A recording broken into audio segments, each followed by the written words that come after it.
The morning sun peeked through the curtains of Harold Thompson's modest bedroom, casting long shadows across his neatly made bed. At exactly 6:30 a.m., just as he had done for the past 30 years, the 93-year-old veteran opened his eyes.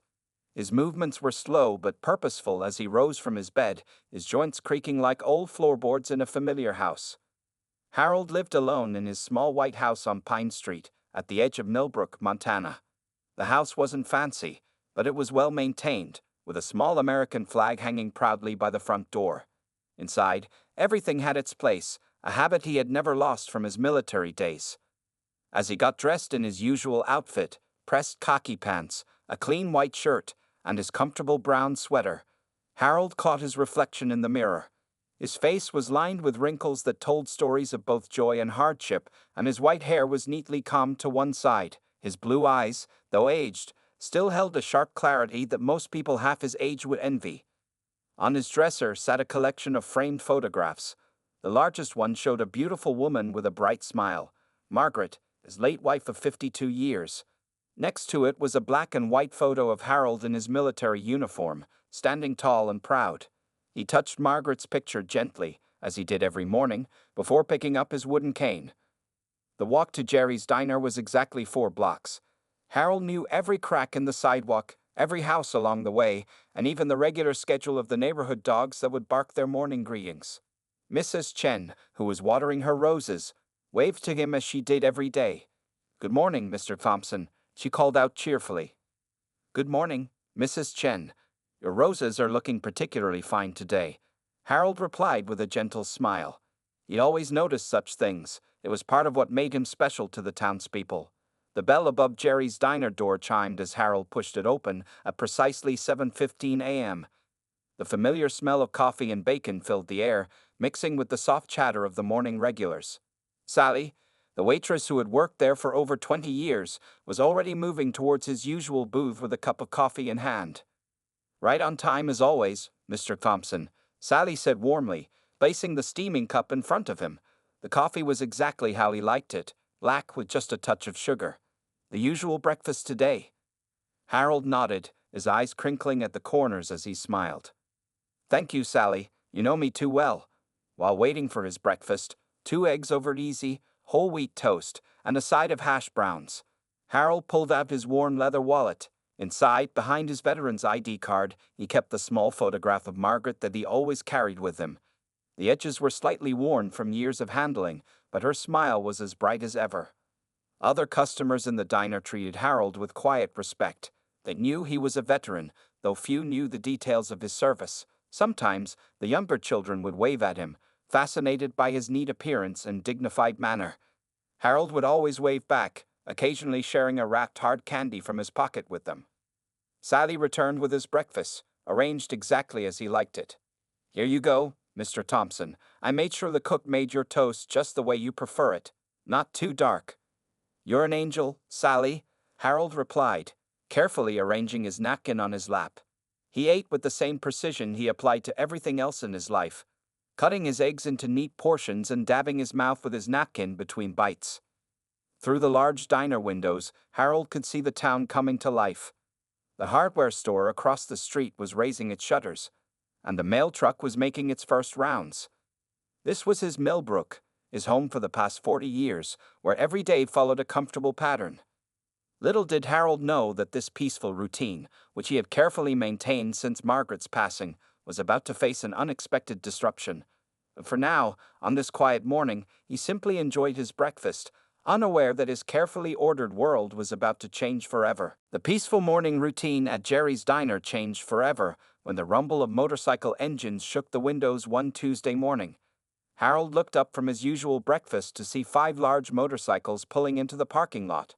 Their chrome pipes gleamed in the sunlight, and their riders wore black leather jackets with a fierce wolf design on the back.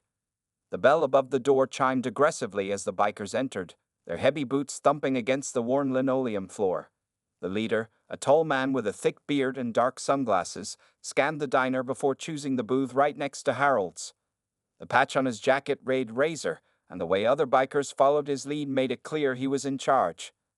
Sally approached their table nervously, her usual cheerful smile slightly strained. "Welcome to Jerry's Diner, gentlemen," What can I get for you today? Coffee, black, for everyone, Razor commanded, his voice rough like gravel. He turned to look at Harold, who was carefully cutting his toast into neat triangles. A smirk spread across Razor's face. Well, what do we have here? Looks like we found ourselves a retirement home. The other bikers laughed, their voices too loud for the usually quiet diner.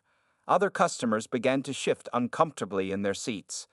Harold continued eating his breakfast, acting as if he hadn't heard them. Hey, Grandpa, one of the younger bikers called out, his jacket identifying him as Snake. Don't you know it's rude to ignore people when they're talking to you? Harold placed his fork down gently and dabbed his mouth with his napkin.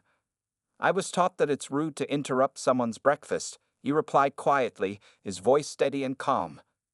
This response brought another round of mocking laughter from the bikers. Razor leaned over from his booth, getting uncomfortably close to Harold. Listen here, old-timer. This diner is now Wolfpack territory. Maybe you should find somewhere else to drink your prune juice. Sally arrived with their coffee, trying to defuse the situation. Now, gentlemen, Mr. Thompson has been coming here for decades. There's room for everyone at Jerry's. Thompson, huh? Razor picked up his coffee cup, studying Harold over its rim. Well, Mr. Thompson, times are changing. This town could use some new blood, don't you think? Over the next hour, the bikers made their presence felt. They played loud music from a portable speaker, swore loudly, and made comments about Harold's careful eating habits. When Harold stood up to leave, Snake stuck out his foot, nearly tripping the elderly veteran. Harold caught himself on his cane, his knuckles white from gripping it tightly. The bikers roared with laughter, but those who looked closely might have noticed a flash of something dangerous in Harold's eyes. A glimpse of steel quickly hidden behind his usual gentle expression. As Harold made his way to the counter to pay his bill, Razor called out, "See you tomorrow, Gramps. Maybe bring your walker next time, might be safer." Sally whispered as she took Harold's payment, "I'm so sorry, Mr. Thompson. Should I call the police?" Harold shook his head slightly. "No need, Sally. Some people just need time to learn proper manners." His voice was calm, but there was something in his tone that made Sally look at him more closely. Outside the diner, Harold could hear the bikers' laughter through the windows. As he began his walk home, he noticed new motorcycles pulling into the parking lot. More members of the Wolfpack arriving. His peaceful breakfast spot was clearly going to be their new hangout. That evening, as Harold sat in his favorite armchair, he looked at the old wooden chest in the corner of his living room. He hadn't opened it in years, but he remembered exactly what was inside. His fingers traced the outline of Margaret's photograph as he considered his options. "Not yet," he muttered to himself, turning back to his evening newspaper. But he kept the chest in the corner of his eye, like an old friend waiting to be called upon. The next morning would bring more changes, and Harold knew his quiet life was about to become much less peaceful. But for now, he sat in his chair, reading his paper, while outside his window, the rumble of motorcycles could be heard in the distance, growing louder with each passing day. 2 weeks had passed since the Wolfpack claimed Jerry's Diner as their territory, and Harold's morning routine had become an exercise in endurance. Each day brought new forms of harassment from the bikers, who seemed to take special pleasure in tormenting the elderly veteran. This morning, Harold found his usual booth occupied by 3 Wolfpack members, even though the rest of the diner was nearly empty. He quietly took a seat at the counter instead, but Razor's voice boomed across the room. "Hey, Snake, look who finally learned his place at the counter. Maybe next week we can teach him to eat on the sidewalk." The bikers' laughter echoed through the diner, making other customers stare into their coffee cups. Sally brought Harold his usual coffee, her hands shaking slightly. "They hit your cane yesterday," she whispered. "I found it in the men's room after you left. Maybe you should try Anderson's cafe down the street?" Harold took a slow sip of his coffee. "My father used to say that a man who runs from bullies will spend his whole life running," he replied softly. "Besides, the toast here is just the way I like it." Behind him, one of the younger bikers, who went by Viper, started imitating Harold's careful eating habits, cutting his pancakes into precisely measured pieces while making exaggerated movements with shaking hands. The other gang members roared with laughter. Mrs. Chen, who usually sat in the corner booth with her morning tea, stood up to leave. As she passed Harold, she placed a gentle hand on his shoulder. "Such shameful behavior," she said. loud enough for everyone to hear. In my country, we respect our elders. Well, this ain't your country, lady, Razor called out, causing Mrs. Chen to hurry away. Harold's fingers tightened around his coffee cup, but his face remained calm. The harassment continued throughout breakfast. Someone knocked Harold's napkin to the floor every time he picked it up. They mimicked his voice when he ordered more coffee. One biker even started a timer to count how long it took Harold to eat each bite of his eggs. But it was what happened next that changed everything.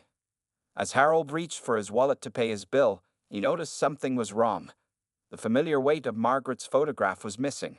He opened the wallet carefully, his weathered hands moving through each compartment with increasing urgency. Looking for something, old-timer? Snake's voice carried a cruel note of triumph. He held up a small, worn photograph between two fingers. Margaret's smile, preserved for decades in Harold's wallet, now dangled like a trophy in the biker's dirty hands.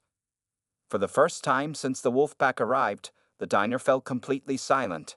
Even the other bikers seemed to sense that a line had been crossed. "That belongs to me," Harold said quietly, his voice carrying a note that made Sally take a step back from the counter. "Please return it." Snake laughed and pretended to study the photo. "Sweet old lady, your mother?" "My wife."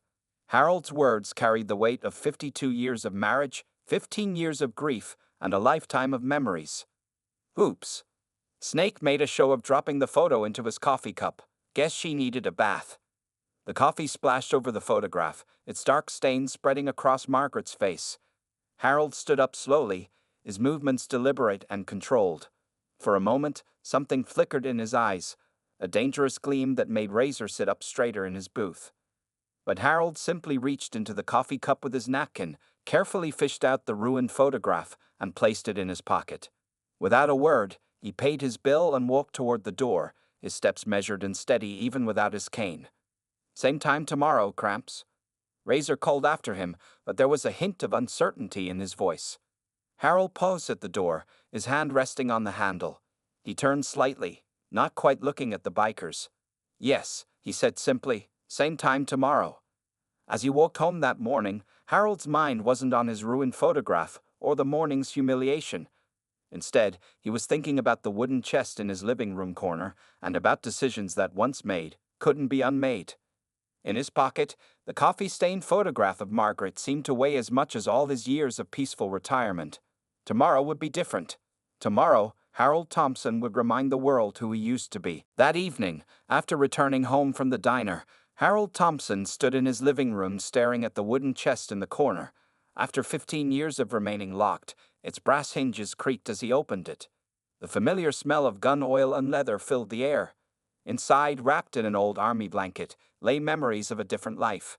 His fingers traced over the military identification cards, medals, and photographs yellowed with age. At the bottom of the chest, beneath his old uniform, he found what he was looking for, a slender wooden cane, different from his usual walking stick. Harold lifted the cane, testing its familiar weight. Unlike his everyday cane, this one had been a gift from his Special Forces students in Japan.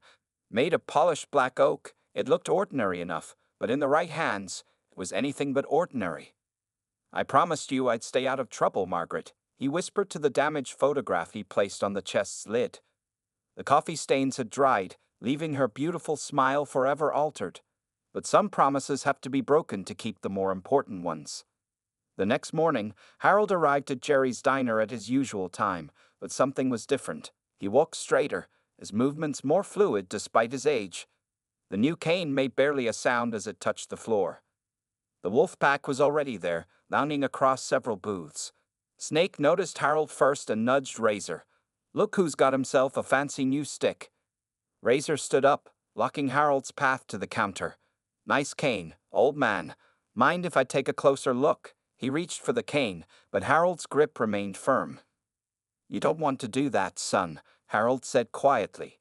His voice carried none of its usual gentle tone. Instead, it had the cold clarity of a mountain stream. "Oh, but I think I do," Razor replied, giving the cane a sharp tug. What happened next would be talked about in Millbrook for years to come. Harold's movements were like lightning. The cane twisted in his hands, and suddenly Razor was on one knee, his wrist locked in a position that made his eyes water. The other bikers jumped up, but Harold moved with the fluid grace of a much younger man. Snake charged forward, but met only air as Harold sidestepped, the cane catching the young biker's ankle and sending him sprawling across a table. Coffee cups crashed to the floor as customers scrambled out of the way. Two more Wolfpack members rushed Harold from different directions. The old veteran spun his cane in a complex pattern, the wood whistling through the air. One biker fell back clutching his stomach, while the other found himself suddenly airborne, landing hard on a nearby booth. Viper, the youngest member, pulled out the switchblade. The click of the opening blade seemed to freeze time for a moment. "I wouldn't," Harold said softly, his cane pointed directly at Viper's chest, unwavering. "In my day, we had a saying, the more dangerous the man, the less he needs to prove it." The entire diner had gone silent. Sally stood behind the counter, her hand covering her mouth. Mrs. Chen, who had just arrived for her morning tea, smiled knowingly from the doorway. Razor, still on one knee, stared up at Harold with a mixture of pain and confusion. Who are you?" "Just an old man who's tired of bullies," Harold replied. He released his hold on Razor's wrist and stepped back, his cane once again becoming a simple walking stick. "Now, I believe you boys are in my booth." The Wolfpack members scrambled to their feet, helping each other up. They moved away from Harold's usual spot, their earlier bravado replaced by stunned respect. As Harold sat down, his movements once again those of a 93-year-old man, Razor rubbed his wrist and studied him with new eyes. Sally brought Harold his coffee without being asked. Her hands were shaking, but this time from excitement rather than fear. "Mr. Thompson," she whispered. That was just a reminder, Sally," Harold said, arranging his napkin on his lap. "That books shouldn't be judged by their covers." He looked up at the bikers who were still watching him, or men by their age. The diner slowly returned to its normal morning routine, but everything had changed. The Wolfpack huddled in their corner, talking in hushed voices, while Harold calmly sipped his coffee. His damaged photograph of Margaret lay on the table beside him, and for a moment, he could have sworn her smile looked a little brighter through the coffee stains. The day after the incident at Jerry's diner, the whole town of Millbrook was buzzing with excitement. Stories about Harold's amazing display of skill spread quickly, growing more incredible with each telling. But Sally, the waitress, couldn't stop thinking about what she had witnessed. She knew there had to be more to the quiet old veteran than anyone had realized. During her lunch break, Sally sat in the diner's office, her fingers typing quickly on the computer. "Harold Thompson, Special Forces," she muttered as she searched. What she found made her gasp. That afternoon, when Harold came in for his usual coffee, Sally placed a printout on his table. It was a newspaper article from 1960, showing a younger Harold in military uniform, teaching hand-to-hand combat to a group of soldiers. "I hope you don't mind, Mr. Thompson, but I did some research," Sally said softly. "You're not just any veteran, are you?" Harold picked up the old article, his weathered fingers touching the faded photograph. "The past is the past, Sally," he said quietly, but she wasn't finished. "You were the legendary Master Sergeant Thompson," she continued, her voice filled with awe. "They called you the Shadow because of how quickly and silently you could take down opponents. You trained hundreds of Special Forces operators." Other customers in the diner began to listen, including several Wolfpack members who had returned, now sitting quietly in their corner. Harold sighed and put down the article. "After World War II," he began, his voice carrying across the suddenly silent diner, "they discovered I had a talent for teaching combat skills. The Army sent me to train with masters in Japan, Korea, and the Philippines. I learned their ways and combined them with what I knew." Mrs. Chen, sitting nearby, nodded in understanding. "That move you used yesterday, it was Aikido, yes? Very beautiful form." Harold smiled slightly. "Mixed with a little Philippine Kali. The cane techniques came from an old master in Okinawa who taught me that age should never leave you defenseless." Razor, who had been listening from the counter, approached Harold's table slowly. His usual swagger was gone, replaced by genuine respect. "Those stories about you training elite military units, they're true?" "For 25 years, Harold nodded. "Navy SEALs, Army Rangers, Special Forces, I helped train them all. My combat manual was standard reading at the military academies until the 1990s. Sally brought out more printouts, military documents, training photographs, and newspaper clippings. They showed Harold teaching combat techniques to soldiers, demonstrating moves in front of large crowds, and receiving medals from military leaders. It says here you developed a special fighting system. Sally pointed to one article. Something about combining different martial arts? Harold took a sip of his coffee before answering. The Thompson combat method. It was designed to allow smaller, older, or disadvantaged fighters to overcome stronger opponents. The key was using the attacker's energy against them. The diner had become completely silent as everyone listened. Even the cook had come out from the kitchen to hear Harold's story. After Margaret passed, Harold continued, his voice softening. I decided to leave that life behind. She always worried about me teaching such dangerous skills. I promised her I'd retire quietly, become just another old man enjoying his breakfast. Viper, the young biker who had pulled the knife the day before, spoke up from his corner. But you're a legend, sir. Why hide it all these years? Harold looked at the coffee-stained photograph of Margaret that he had carefully placed in a new plastic sleeve. Because sometimes the quietest life is the most honorable one. Fighting should always be the last resort, not the first. The Wolfpack members exchanged glances, shame evident on their faces. They had spent weeks tormenting a man who could have easily hurt them at any time, but had chosen peace instead. But yesterday, Sally said, when they ruined your photograph. Even peace has its limits, Harold replied simply. He stood up, reaching for his special cane. Now, if you'll excuse me, I believe I've done enough storytelling for one day. As he walked toward the door, Razor called out, Mr. Thompson, would you consider teaching us? Even just a little of what you know. Harold paused at the door, looking back at the group of bikers who had changed from tormentors to admirers in the space of 2 days. A small smile crossed his face as he remembered how satisfying it had felt to teach eager students. Meet me in the park tomorrow morning at 6, he said. And don't be late. I still believe in military punctuality. The news about Harold's true identity spread quickly through Millbrook, but not everyone was impressed. A group of bikers from a rival gang, the Red Devils, heard about the Wolfpack's sudden change in attitude. They decided to see for themselves what all the fuss was about. One morning, just as Harold was finishing his breakfast at Jerry's diner, the roar of unfamiliar motorcycles filled the air. 6 massive bikes, their red paint gleaming in the sunlight, pulled into the parking lot. Their riders wore jackets with devils on the back, each carrying metal chains or baseball bats. The Wolfpack members, who now respectfully sat at a nearby table during Harold's breakfast, tensed up as the Red Devils entered the diner. Razor stood, his face worried. Those guys are bad news, Mr. Thompson, real bad. Harold continued wiping his mouth with his napkin, taking his time. So I see, he said calmly, watching as the rival gang members swaggered toward his table. The Red Devil's leader, a huge man with a flaming skull tattooed on his neck, leaned over Harold's table. Well, this is the famous old man we've been hearing about, the one who thinks he can turn bikers into ballet dancers. I prefer to teach self-defense, Harold replied, carefully folding his napkin. And respect. The leader, who called himself Bones, laughed loudly. Respect. Let me show you what we think of respect.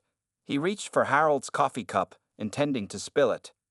What happened next seemed impossible to those who hadn't seen Harold in action before. The coffee cup disappeared from Bones' reaching hand, and suddenly the gang leader found himself face down on the table, his arm twisted behind his back. Harold stood calmly beside him, still holding his coffee cup in his free hand. Young man, Harold said quietly, that coffee is hot. Someone could get hurt. 2 Red Devils charged forward with their chains swinging. Harold's special cane moved like lightning, deflecting the chains and sending them wrapping around their owner's legs. Both men stumbled and fell, crashing into each other with a loud thud. Another gang member swung his baseball bat, but Harold wasn't there anymore. The old veteran had moved like smoke, appearing behind his attacker. A gentle tap of the cane behind the knees, and the man fell backward into a booth. The remaining 2 Red Devils pulled out switchblades, their faces uncertain but angry. Harold sighed, placing his coffee cup carefully on a nearby table. You know, he said, his voice carrying clearly through the silent diner, in all my years of teaching combat, I learned something interesting. The most dangerous weapon isn't the one in your hand.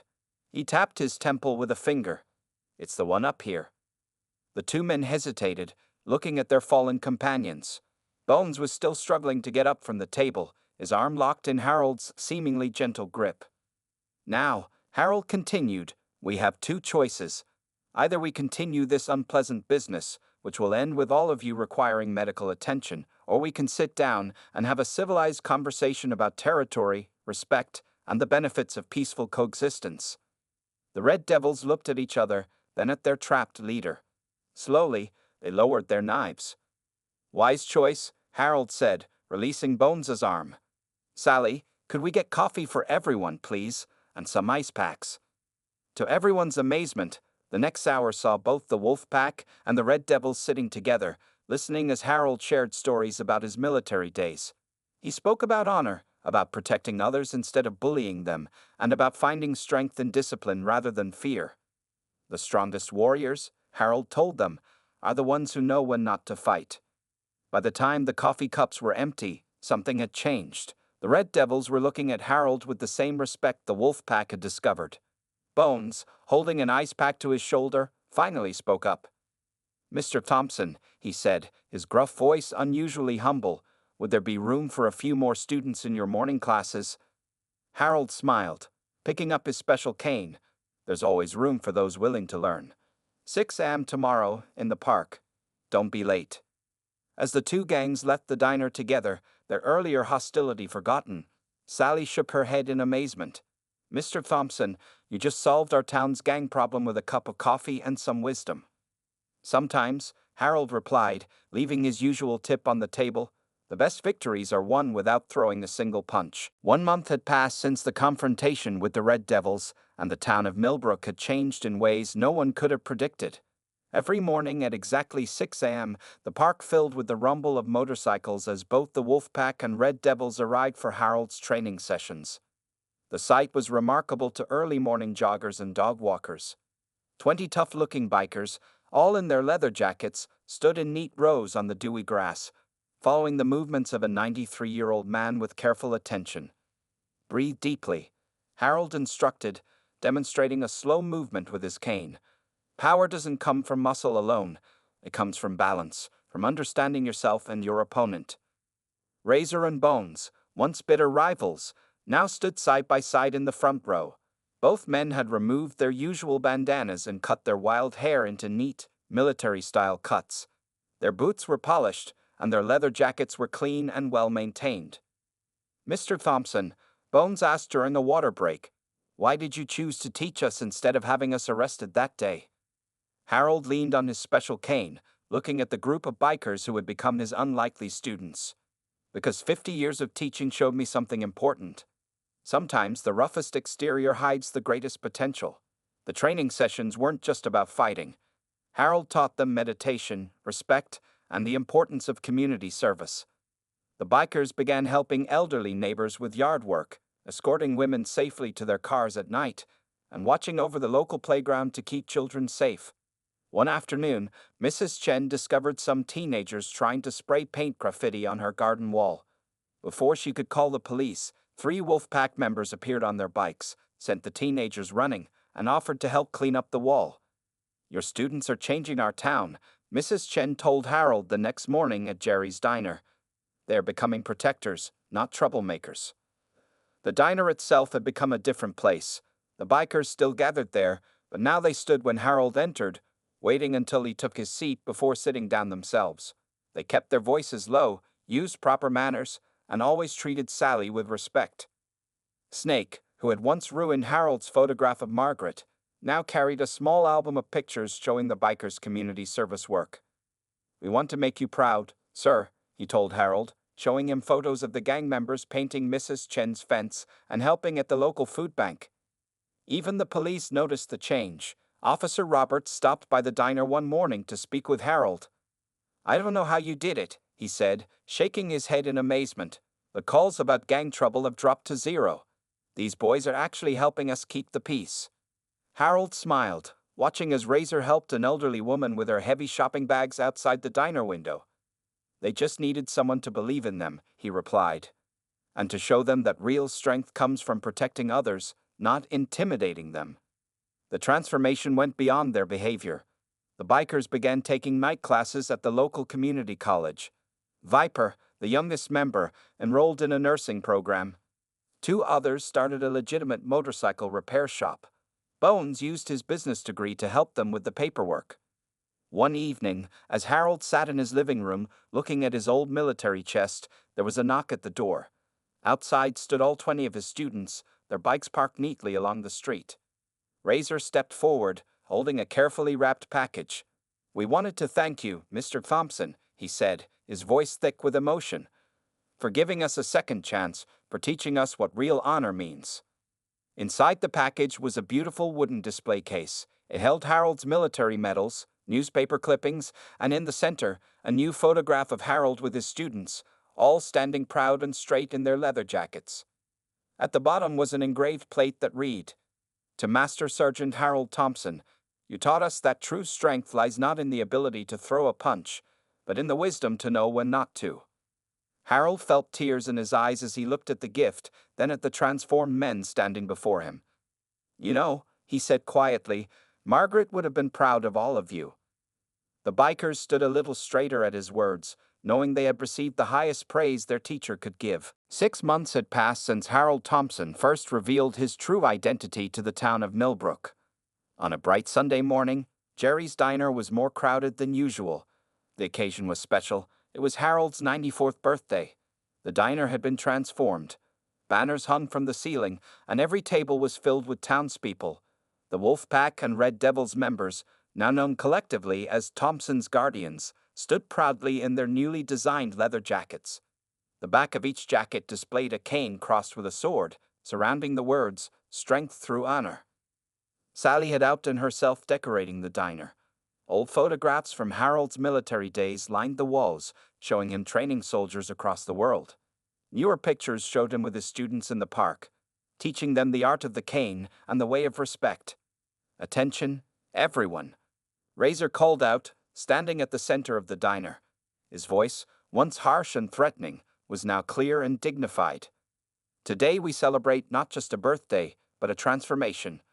1 year ago, we were lost. We thought strength meant making others fear us."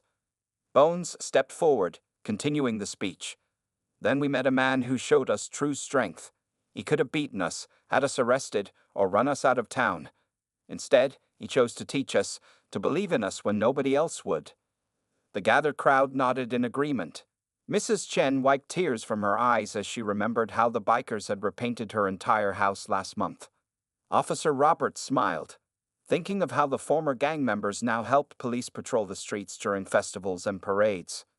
Harold sat at his usual booth, his special cane resting beside him.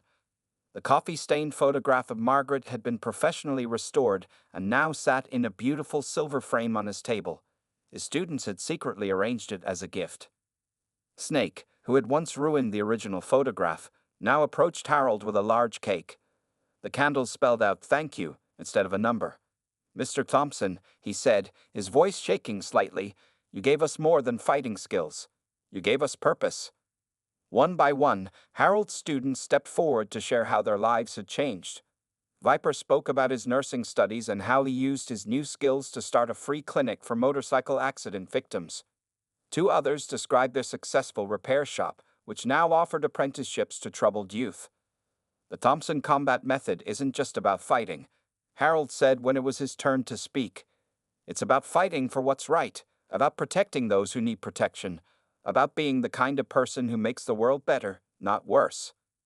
The mayor of Millbrook stepped forward next, holding an official document. "Mr. Thompson, in recognition of your service to our community, we are renaming the town park to Thompson Memorial Park. The training area where you teach will have a permanent pavilion for martial arts classes." Applause filled the diner. Harold looked around at the faces of his students, seeing not the troublemakers they had been, but the protectors they had become. Each one stood straight and proud, their eyes clear and focused, their spirits transformed. "Margaret," Harold whispered to the restored photograph, "I think I finally found the perfect balance between keeping my promise to stay peaceful and using my skills to make a difference." As if in answer, Sunlight streamed through the diner's windows, illuminating the photograph and making Margaret's smile seem to glow. Harold touched the frame gently, then looked up at his students, his legacy. "Remember," he said, his voice carrying the weight of decades of wisdom, "the greatest victory isn't winning a fight, it's preventing one. The strongest warrior isn't the one who can defeat many enemies, but the one who can turn enemies into friends." The celebration continued throughout the morning, with townspeople sharing stories of how Thompson's guardians had helped them. The diner, once nearly empty due to fear of the bikers, was now the heart of the community. As Harold sat surrounded by his students and friends, he realized that his quiet retirement hadn't ended. It had evolved into something better.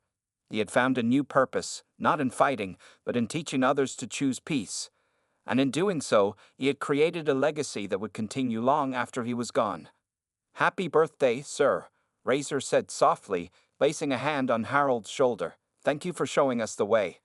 Harold smiled, his hand resting on his special cane. "No, thank you, all of you, for proving that it's never too late to change, and that everyone deserves a second chance."